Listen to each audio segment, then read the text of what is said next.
حاضرین السلام علیکم ورحمۃ اللہ وبرکاتہ۔ الحمد للہ رب العالمین والعاقبۃ للمتقین والصلاة والسلام علی سید المرسلین وعلی آلہ واصحابہ اجمعین، اما بعد فاعوذ باللہ من الشیطان الرجیم، بسم اللہ الرحمن الرحیم۔ ألا إن أولياء الله لا خوف عليهم ولا هم يحزنون، صدق الله مولانا العظيم وبلغنا رسوله النبي الأمين الحكيم الكريم، ونحن على ذلك لمن الشاهدين والشاكرين، والحمد لله رب العالمين۔ محترم سامعین، آئیے کچھ عرض و معروض سے قبل ہم اور آپ مل کر ایک آواز ہو کر مصطفیٰ نامدار مدینے کے تاجدار جناب روح فدا محمد عربی صلی اللہ علیہ وسلم کی بارگاہ ذکر تمام میں درود و سلام کی داری نشاور کریں اور پڑھے بابا جبل اللہم صلی علی سیدنا محمد صلاۃ و سلام علیہ رسول اللہ صلی اللہ علیہ وسلم۔ محترم سامعین، آج عالم اسلام کی وہ مقدس تاریخ ہے جس تاریخ میں اسلام کی دوسری جنگ مدینے کی سرزمین سے کچھ دوری پر جنگ احد پہاڑی موجود ہے، جہاں پر عالمی اسلام کی دوسری جنگ لڑی گئی، اور آج وہی وہ تاریخ ہے، یعنی 15 شوال المکرم، جس تاریخ کو اسلام کی ایک عظیم جنگ لڑی گئی تھی۔ محترم سامعین، اسلام کی وہ دوسری ایسی جنگ تھی جس میں حضور نبی کریم صلی اللہ علیہ وسلم کو بھی ان کے دندان مبارک کو شہید کیا گیا اور ان کو جانی نقصان پہنچانے کی کوشش بھی کی، اور وہی وہ عالم اسلام کی دوسری جنگ ہے جس جنگ میں کچھ صحابہ حضور تاجدار مدینہ صلی اللہ علیہ وسلم کی بات کو نہ مانتے ہوئے ان سے خطائے اجتہادی ہوئی، جس کی وجہ سے تقریباً 70 صحابہ کرام اور وہ بھی جلیل القدر صحابہ کرام شہید کیے گئے۔ محترم سامعین، جنگ احد کا نقشہ یوں پیش کیا جاتا ہے کہ جب عالم اسلام کی پہلی جنگ ہوئی تھی، جس کو جنگ بدر کے نام سے جانا جاتا ہے، چونکہ اس جنگ میں تمام بڑے بڑے صحابہ کرام جیسے حضرت امین حمزہ رضی اللہ تعالیٰ عنہ اور حضرت علی کرم اللہ وجہ الکریم رضی اللہ تعالیٰ عنہ اور دیگر صحابہ کرام نے جنگ بدر میں کفار قریش کے بڑے بڑے سرداروں کو زیر کر دیا تھا اور ان کو فنار جہنم میں پہنچا دیا تھا، اور ان کا قتل عام بھی کیا تھا، اور ان کا جانی نقصان بھی ہوا تھا، مالی نقصان بھی ہوا تھا۔ تو چونکہ سرداران قریش کو یہ بات دوبارہ نہ سلگتی تھی کہ مدینے کے مسلمان مکے کی سرزمین پر آ کر کے اور ہمارے سرداروں کو قتل کیا ہم لوگوں نے، تو چونکہ اسی کا بدلہ لینے کے لیے تمام سردار کئی مہینے تک مال و زر اور لڑائی کا ہتھیار گھوڑے اونٹ اکٹھا کرتے رہے، اور وہ دن قریب آ گیا جب مکے والوں نے مدینے والوں کو للکارا کہ ہم جنگ کرنے کے لیے تیار ہیں۔ تو چونکہ مدینے والوں کو یعنی تمام صحابہ کرام کو یہ بات ناگوار گزری کہ مکے کے لوگ مدینے کی سرزمین پر اور مقدس سرزمین پر جہاں پر میرے آقا حضور تاجدار مدینہ صلی اللہ علیہ وسلم تشریف فرما ہے، وہاں پر کفاران قریش آ کر کے مدینے کی سرزمین پر حملہ کریں، ایسا گوارا نہ کیا، اور کچھ دوری پر جا کر کے اپنا سب آرا ہو گئے لڑنے کے لیے، اور اس جگہ کا نام آج جو ہم لوگ اس کے نام سے جانتے ہیں اسے جنگ احد کہا جاتا ہے۔ احد کی سرزمین ہے کیونکہ احد ایک پہاڑی ہے اور دو پہاڑیوں کے درمیان وہ جنگ لڑی گئی تھی، اسی وجہ سے اسے غزوہ احد بھی کہا جاتا ہے۔ محترم سامعین، جب جنگ کرنے کے لیے تیاریاں ہو رہی تھی اس وقت حضور تاجدار مدینہ صلی اللہ علیہ وسلم نے سپہ سالاری کا سر انجام دیا اور لوگوں کو طرح طرح کے مشورے دیے اور چند صحابہ کرام تقریباً 50 صحابہ کرام کو ایک پہاڑی کی چوٹی پر بٹھا دیا اور ایسی پہاڑی پر بٹھایا جہاں سے کفار قریش کا گزر ہوتا تھا کہ اگر وہ بھاگیں گے تو بھی ادھر سے گزریں گے اور اگر جنگ ہار کر کے واپس پلٹیں گے تو بھی اسی دونوں پہاڑی کے درمیان سے گزریں گے۔ اسی وجہ سے اسی سب مرحلوں کو سوچ کر کے حضور تاجدار مدینہ صلی اللہ علیہ وسلم نے تقریباً 50 صحابہ کرام جو تیر انداز میں ماہر تھے ان کو اس پہاڑی پر بٹھا دیا اور آپ نے یہ بھی حکم فرمایا کہ چاہے جنگ مسلمان جیت جائیں یا ہار جائیں، چاہے تمام صحابہ کرام کو شہید کر دیا جائے، چاہے جتنی پسپائی ہو جائے ہم لوگوں کی، لیکن آپ لوگوں کو اس پہاڑی سے نیچے نہیں اترنا ہے۔ ذرا اور فرمائیے کہ میرے نبی کریم صلی اللہ علیہ وسلم نے کس طرح اس جنگ کا نقشہ تیار فرمایا اور لوگوں کو جگہ جگہ پر کھڑا کر دیے، لیکن جب جنگ شروع ہوتی ہے تو اللہ تبارک و تعالیٰ نے مسلمانوں کے ساتھ بھلائی کرتے ہوئے تمام صحابہ کرام پر اپنا کرم و نوازش فرماتے ہوئے تمام کفار قریش کو پسپائی کی طرف رغبت دلائی اور لوگ ہارنے پر مجبور ہو گئے، لوگ پسپا ہو گئے، شکست کھا گئے اور لوگ بھاگنے کے لیے تیاری کرنے لگے۔ اور جب تمام کفار قریش اس جنگ سے کچھ دوری پر بھاگ گئے اور مسلمان سمجھ گئے کہ ہم لوگ جنگ جیت چکے ہیں، تو چونکہ جو صحابہ کرام جن کو میرے نبی کریم صلی اللہ علیہ وسلم نے پہاڑی پر بٹھایا تھا اور آپ نے یہ بھی حکم فرمایا تھا کہ جب تک میں نہ کہوں اس وقت تک پہاڑی سے مت اترنا، لیکن اس وقت جو لوگ پہاڑی پر موجود تھے اس میں اختلاف ہو گیا۔ کچھ لوگوں کا کہنا یہ تھا کہ حضور نبی کریم صلی اللہ علیہ وسلم کا کہنا یہ تھا کہ درمیانی جنگ نہیں اترنا ہے، جنگ جیت جانے کے بعد اتر سکتے ہیں، لیکن کچھ صحابہ کرام، سب سے بڑے صحابہ کرام، جلیل القدر صحابہ کرام جنہیں حضرت عبداللہ بن زبیر رضی اللہ تعالیٰ عنہ کے نام سے جانا جاتا ہے، جن کے ہاتھ میں اس وقت 50 تیر اندازوں کی سپہ سالاری ان کے ہاتھ میں موجود تھی، انہوں نے بار بار منع کیا کہ حضور تاجدار مدینہ صلی اللہ علیہ وسلم کا حکم یہ تھا کہ جب تک ہم نہ حکم دے دیں اس وقت تک پہاڑی سے مت اترنا۔ لیکن غور فرمائیے اس وقت ایک ایسے بہادر شخص بھی تھے جنہیں خالد بن ولید کہا جاتا ہے۔ اس وقت ابھی آپ اسلام نہیں لائے تھے، اسلام لانے کے بعد آپ کی پوری زندگی جنگ میں گزر گئی اور آپ ہی کی وجہ سے تقریباً مسلمانوں نے آدھی دنیا پر حکومت کی تھی۔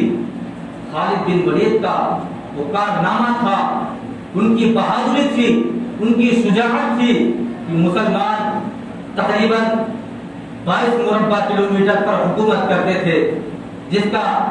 رقبہ اتنا ہوتا ہے کہ آدھی دنیا تک پر مسلمانوں کی حکومت تھی۔ وہ خالد بن ولید کا جذبہ تھا، ان کی بہادری تھی، ان کی شجاعت تھی، لیکن جب جنگ احد قائم ہوا تھا، جب جنگ احد لڑی گئی تھی، اس وقت حضرت خالد بن ولید رضی اللہ تعالیٰ عنہ ابھی ایمان سے سرفراز نہیں ہوئے تھے، بلکہ کفار قریش کی طرف سے لڑنے کے لیے آئے تھے۔ اس وقت بھی آپ کو اللہ تبارک و تعالیٰ نے ایسی جنگ میں ایسی مہارت عطا کی تھی کہ جب آپ اسلام نہیں لائے تھے تب بھی اللہ تبارک و تعالیٰ نے آپ کو اتنا ذہین و خبیر بنایا تھا کہ جب تمام کفار قریش شکست کھا کر کے مسلمانوں سے بھاگ نکلے، لیکن خالد بن ولید جو ابھی اسلام نہیں لائے ہوئے تھے، وہ کفار قریش کی طرف سے لڑنے کے لیے آئے تھے۔ وہ تقریباً اپنے ساتھ 1000 یا 200 سواروں کے ساتھ آپ ایک پہاڑی کی چوٹی میں چھپ کر کے مسلمانوں کا انتظار کر رہے تھے کہ جب یہ مال غنیمت کو لوٹنے لگیں گے اور ان کا جذبہ پست ہو جائے گا اور خوشیاں منانے لگیں گے کہ ہم جنگ کو جیت گئے ہیں، تو پہاڑیوں کے درمیان سے ہم گزر جائیں گے۔ لیکن چونکہ رستہ ہموار نہیں تھا، بہت سخت رستہ تھا، تنگ تھا، اور دوسری سب سے بڑی وجہ یہ تھی کہ اسی پہاڑی پر حضور تاجدار مدینہ صلی اللہ علیہ وسلم نے 50 تیر اندازوں کو بٹھایا تھا کہ اگر کوئی کفار قریش کا کوئی قافلہ، کوئی لڑنے والا اگر ان پہاڑیوں کے درمیان سے گزرے گا تو آپ لوگ ان پر تیروں کی بارش کر دیجیے گا۔ لیکن ایسا نہ ہوا، اختلاف پیدا ہو گیا اور تقریباً 40 صحابہ کرام جو تیر انداز تھے پہاڑی سے اتر کر کے مال غنیمت کو لوٹنے میں شرکت کرنے لگے اور چونکہ جشن منانے لگے کہ ہم تو جنگ کو جیت گئے ہیں۔ حضرت عبداللہ بن زبیر رضی اللہ تعالیٰ عنہ نے لوگوں کو، ان 40 لوگوں کو بہت سمجھایا کہ آپ لوگ ایسا نہ کریں، جب تک نبی کریم صلی اللہ علیہ وسلم کا حکم نہ آ جائے اس وقت تک ہم لوگ پہاڑی سے نہ اتریں۔ لیکن چونکہ ان لوگوں کا کہنا کچھ اور تھا، اس وجہ سے وہ پہاڑی سے اتر گئے۔ خطائی اجتہادی تھی ان لوگوں کی، کوئی گناہ ان لوگوں نے نہیں کیا تھا، تھوڑی سمجھ میں کوتاہی تھی، اس وجہ سے 40 لوگ تقریباً اس پہاڑی سے اتر گئے۔ اور جب خالد بن ولید نے دیکھا کہ پہاڑ تو خالی ہے، صرف 10 تیر انداز ہیں، تو چونکہ ان کے پاس تقریباً 1000 کا قافلہ تھا، 1000 کی فوج تھی، اور تمام 1000 کی فوج خالد بن ولید دے کر کے پہاڑ پر چڑھ جاتے ہیں اور ان 10 لوگوں کا گھیر کر کے اتنی دردناک طریقے سے شہید کر دیتے ہیں کہ اللہ اکبر، بیان سے باہر ہے کہ 1000 کا لشکر اگر 10 لوگوں پر ٹوٹ جائے تو کیا نوبت آئے گی۔ پھر بھی حضرت عبداللہ بن زبیر رضی اللہ تعالیٰ عنہ کے للکار سے 10 لوگوں نے ہمت نہ ہاری اور سینکڑوں لوگوں کو جہنم سے نار کر کے اپنے آپ کو شہید کر دیا۔ اور چونکہ خالد بن ولید کو اللہ تبارک و تعالیٰ نے وہ ذہن عطا فرمایا تھا، اور پھر خالد بن ولید نے جو کفار قریش بھاگ چکے تھے ان لوگوں کو ان کی طرف قاصد بھیجا اور ان لوگوں کو واپس بلا لیا۔ اور جو صحابہ کرام مال غنیمت لوٹنے میں یا جشن منانے میں مشغول تھے اور جن کی تلواریں ان کے میانوں میں جا چکی تھیں، چونکہ کفار قریش 3000 کی تعداد میں تھے اور صحابہ کرام تقریباً 700 کی تعداد میں تھے، سوچئے گنتی کا کتنا فرق ہے، کہاں 3000 کا لشکر اور کہاں صرف 700 صحابہ کرام، وہ بھی نہیتے تھے جن کے پاس اکثر لوگوں کے پاس تلواریں نہیں تھی، اور جن لوگوں کے پاس تلواریں تھیں ان کی تلواریں ان کے بیانوں میں جا چکی تھی۔ اور ان 3000 کفار نے جب 700 صحابہ کرام کو گھیر لیا اور اپنے چنگل میں لے لیا اور اچانک حملہ کر دیا، تو چونکہ اچانک حملہ کرنے کی وجہ سے صحابہ کرام تفائی کی طرف آنے لگے، اور ایک شخص تھا جس نے دیکھا کہ حضور نبی کریم صلی اللہ علیہ وسلم اکیلے موجود ہیں، ایک خیمے میں تشریف فرما ہے، اس نے آپ کو پتھر مارا، آپ کے اوپر کے 2 دندان مبارک شہید ہو گئے۔ اللہ اکبر، ایسی جنگ احد کی ایسا حال تھا کہ اگر دل سے بیان کر دیا جائے اور وقت ہو اور تفصیل سے بیان کیا جائے تو لوگ خون کے آنسو روئیں گے۔ ایسی جنگیں مسلمانوں نے روز ایسی جنگیں لڑی ہیں، اور اسی وجہ سے آج ہم لوگوں تک اسلام پھیلا ہے، ہم لوگوں تک اسلام پہنچا ہے۔ اور حضور تاجدار مدینہ صلی اللہ علیہ وسلم کے جب 2 دندان مبارک شہید ہو جاتے ہیں تو آپ ایک خندق میں گر جاتے ہیں، جس کی وجہ سے جو آپ لوہے کی ٹوپی پہنے ہوئے تھے، جس کے جگہ جگہ آپڑا نکلا ہوا تھا، وہ دونوں آپڑا آپ کے دونوں گلخانے میں پیوست ہو جاتا ہے، جس کی وجہ سے آپ کے منہ کے اندر سے خون بہنا شروع ہو جاتا ہے۔ لیکن جب اللہ تبارک و تعالیٰ نے یہ مشاہدہ کیا کہ میرے محبوب کے دندان مبارک کو شہید کر دیا گیا ہے، تو اللہ تبارک و تعالیٰ نے اپنے فرشتوں کو حکم دیا، اے فرشتوں جاؤ اور میرے نبی کا اگر ان کے دندان مبارک سے ایک قطرہ بھی، ایک بوند بھی خون ٹپک گیا زمین پر تو جان لو زمین پر فساد برپا ہو جائے گا، اور زمین پر نہ جانے کیا کیا لوگوں پر مصیبتیں ٹوٹ پڑیں گی۔ ابھی تو ایسی مصیبتیں آئی ہیں، اور وہی وہ جنگ احد ہے جس جنگ احد میں حضرت امیر حمزہ رضی اللہ تعالیٰ عنہ کو شہید کر دیا گیا تھا، اور جن کے کلیجے کو نکال کر کے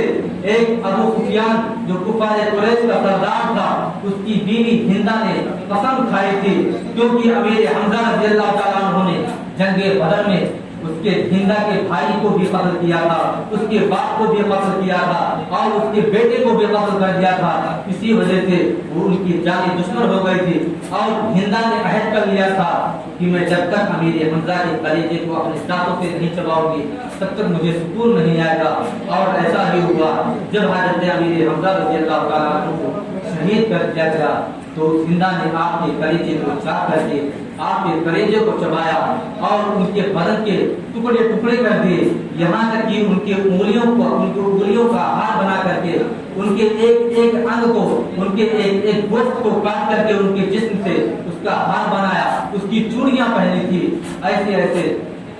اور دوسرے صحابہ کرام جو سب سے بڑے جلیل القدر صحابہ کرام ہیں، جنہیں حضرت حمزہ رضی اللہ تعالیٰ عنہ کہا جاتا ہے، وہ ایسے صحابہ کرام ہیں کہ دنیا میں جب سے دنیا قائم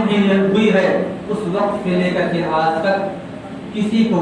اللہ تبارک و تعالیٰ نے کسی کے بارے میں فرشتوں کو یہ حکم نہیں دیا تھا کہ اے فرشتوں جاؤ تم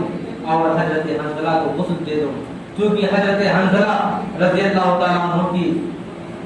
شادی جنگ سے قبل ایک دن قبل ہوئی تھی، اور آج چونکہ بستر سے اٹھ کر کے جنگ میں شہید ہوئے تھے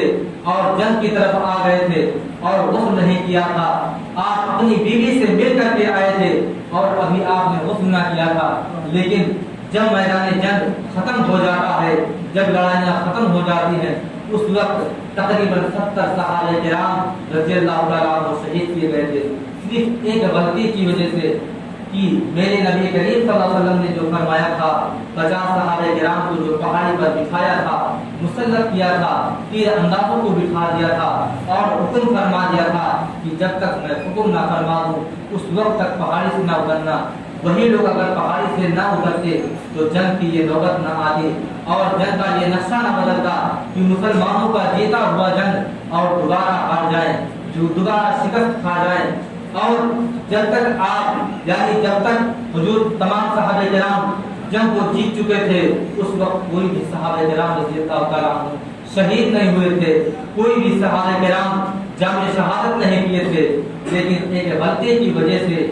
70 صحابہ کرام رضی اللہ تعالیٰ عنہ شہید کیے گئے تھے، اس میں بڑے بڑے جلیل القدر صحابہ کرام تھے، اسی میں حضرت امیر حمزہ رضی اللہ تعالیٰ عنہ، حضرت عبداللہ بن زبیر رضی اللہ تعالیٰ عنہ، حضرت عبداللہ بن جحش رضی اللہ تعالیٰ عنہ، حضرت حنظلہ رضی اللہ تعالیٰ عنہ، یہ تمام جلیل القدر صحابہ کرام تھے اور ان تمام صحابہ کرام کو شہید کر دیا گیا تھا۔ لیکن جب نماز جنازہ پڑھانے کی بات آتی ہے، جب ان کو دفنانے کی بات آتی ہے تو چونکہ 70 صحابہ کرام شہید کیے گئے تھے اور جب گنتی کی گئی تو پتہ چلا صرف 69 صحابہ کرام کی لاشیں ملی، ایک صحابہ کرام کی لاش لاپتہ تھی، ایک صحابہ کرام کی لاش لاپتہ تھی۔ تمام صحابہ کرام نے کئی بار کوشش کی، پوری میدان جنگ میں کئی بار تلاش کیا، لیکن حضرت حنظلہ رضی اللہ تعالیٰ عنہ کی لاش نہیں ملتی ہے، تو اللہ تبارک و تعالیٰ اپنے محبوب کی طرف وحی بھیجتا ہے کہ جاؤ میرے محبوب سے کہہ دو کہ حضرت حنظلہ ایسے وقت میں اپنے بستر سے اٹھ کر کے آئے تھے کہ ان پر غسل واجب، ان پر غسل فرض ہو گیا تھا، اور چونکہ اپنی ایک دن کی اپنی ایک دن کی شادی کو چھوڑ کر کے آئے تھے، صرف آپ اپنی بیوی کے پاس صرف ایک رات بسر کیے تھے، اور جب جنگ کا اعلان ہوا تھا تو آپ بستر سے اٹھ کر کے فوراً جنگ احد کی سرزمین پر پہنچ گئے تھے۔ اسی وجہ سے اللہ تبارک و تعالیٰ کو یہ بات گوار نہ گزری اور تمام کئی فرشتوں کو حکم دیا کہ جاؤ حضرت حنظلہ کی لاش کو اٹھا کر کے لاؤ اور آسمان پر لے آؤ، اور اے تمام فرشتے حضرت حنظلہ کو اپنے مقدس ہاتھوں سے غسل فرماؤ، ان کو غسل دے دو اور پھر ان کے جنازہ کو حضور تاجدار مدینہ صلی اللہ علیہ وسلم کے سپرد کر دو۔ چنانچہ جب حضرت حنظلہ رضی اللہ تعالیٰ عنہ کو تمام فرشتے جو فرشتے غسل دینے پر منتخب کیے گئے تھے، وہ تمام فرشتے جب غسل دے لیتے ہیں تو تمام فرشتے حضرت حنظلہ رضی اللہ تعالیٰ عنہ کی لاش لا کر کے حضور تاجدار مدینہ صلی اللہ علیہ وسلم کی خدمت میں پیش کر دیتے ہیں، اور اللہ تبارک و تعالیٰ اپنے محبوب کی طرف وہی بھیجتا ہے کہ حضرت حنظلہ رضی اللہ تعالیٰ عنہ کو جنت الفردوس میں اعلیٰ مقام مل گیا ہے۔ آپ لوگ دوسری بار جشن منائیں، کیونکہ اللہ تبارک و تعالیٰ نے آپ لوگوں کو دوسری بار اس جنگ پر آپ لوگوں کو جیت کی سرفرازی عطا فرمائی ہے۔ اس وجہ سے اللہ تبارک و تعالیٰ کی وحی آتی ہے اور تمام صحابہ کرام رضی اللہ تعالیٰ عنہ اپنے گھروں کی طرف یعنی مدینہ شریف کی سرزمین کی طرف تمام صحابہ کرام واپس لوٹ جاتے ہیں اور جنگ احد ختم ہو جاتی ہے،